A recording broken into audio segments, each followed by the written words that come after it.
Kousek za Prešovem zmizí z dohledu vrcholky Vysokých Tater a krajina se rozběhne do rovin okolo Zemplínské šíravy. Rovinu rozetne až dlouhý pahorek, na jehož vrcholku byla po 50 let pro našince jediná možná pozemní propusť do někdejší sovětské říše.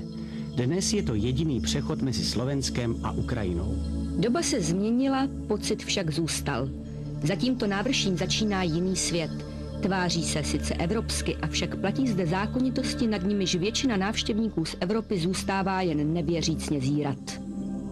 Byla to železná opona za železnou oponou. Toto jsou záběry Užhorodu z roku 1990. 100tisícová spádová metropole pro slovenskou i ukrajinskou část žila v režimu jak západní a východní Berlín. Obce, statky i rodiny Sověti hned po válce rozdělili hranicí a uvrhli do zvláštního režimu. Sovětská říše je v troskách, tuhý pohraniční režim však nikoliv.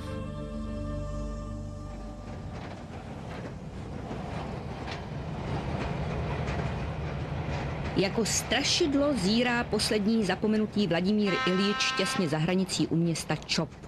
Vyprovází vlaky, které uhánějí do světa, v němž místo klaxonů znějí na silnicích kratské zvonce, kde nejsou asfaltové silnice a dopravní zácpy, kde nefunguje mobilní telefon ani na kopci a kde v lesích spíš než na člověka můžete narazit na vlka či medvěda. Ačkoliv se zde za posledních 100 let střídaly nové pořádky jako smršť, v samotných vesnicích jako by se za tu dobu nezměnilo vůbec nic. O naší vesnici máme první ověřenou zmínku z doby před 400 lety. Dříve tu byly jen temné lesy a vlastně první, kdo sem dorazil, byli Rusíni. Tady v těch lesích žili jako vyhnanci, pronásledovaní lidi. Přesto tady zůstali a my jsme jejich potomci. Tohle všechno jsme se dozvěděli od starých lidí, kterých se ale teď už zeptat nemůžeme, protože jsou bohužel po smrti. Učitelka základní školy v Poljaně ví, o čem mluví. Zakarpatí nemá příliš mnoho pomníků minulosti, kromě těch válečných. I nejmenší vesnice má ve svém centru robustní pomník obětem vlastenecké války. Děti rodičů z poválečné generace historie už příliš nevzrušuje. Přemýšlejí, zda tady vůbec zůstanou. Jakou by chtěli mít práci a hlavně, jak dopadne maturita, která je právě čeká. V každé škole nebo úřadě narazíte na obrázky dětí, jak oni vidí svou zemi. Nad krajinou svítí slunce, příroda září tisíci barvami, vesnice jsou upravené, lidé usměvaví, jako v pohádce.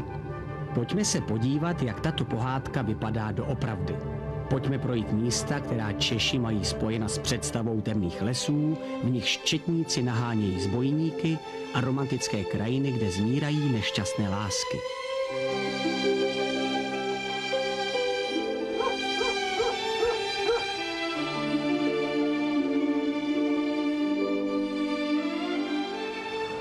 Mukačevo je branou do zakarpatských hřebenů. Leží pod někdejší vojenskou pevností a vypovídá cosi o pohnuté historii kraje.